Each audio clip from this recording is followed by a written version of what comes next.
Vaginismus is an umbrella term that describes issues with penetration.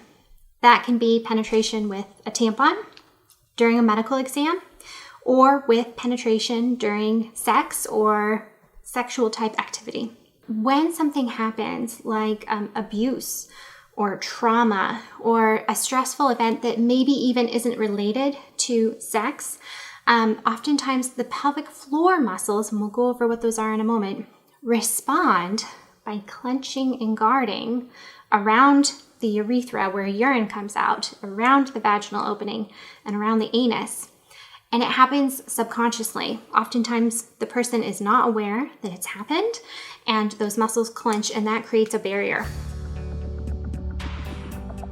Let's talk about what the pelvic floor muscles are with regards to vaginismus. In people with vaginas, we have the urethra in the front, the vagina in the middle, and the anus and the rectum down below.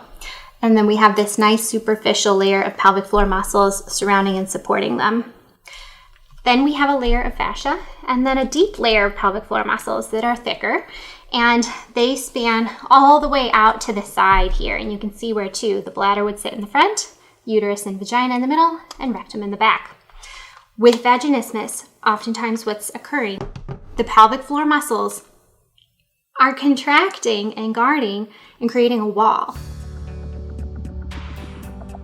The first thing that I always educate my patients in is their anatomy, as I just did, and getting aware of your own individual and unique and beautiful anatomy. A lot of people with vaginas have never actually looked down there, and it's important to know what structures are and where they are so that you can be gaining better coordination and control of them, because the underlying undoing of vaginismus is going to come down to coordination of those muscles so that you can relax them when it's appropriate to be able to have that penetration. So the first thing that I recommend is that you get a handheld mirror and find a comfortable position, whether it's laying on your back in bed or in a squat in the bathroom. What you're going to be doing is using your mirror to get a good look at your anatomy. Taking note of the vulva, your urethra and clitoris. It's really important to be familiar with where that is.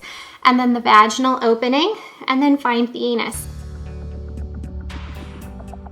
The next thing that I want you to do is I want you to imagine that you are trying to shut off the flow of urine. The pelvic floor muscles are going to contract. When the pelvic floor muscles are coordinated and working well, what you should see is a little bit of a pucker, or the clitoris area hood coming down, and the anus closing, almost like a wink, closing up. And you should see the vaginal opening closing and lifting in towards you a bit. So when we're upright, the pelvic floor muscles contract and lift upward. You may find too that your muscles are already so tight that you cannot feel a good contraction, and that's okay.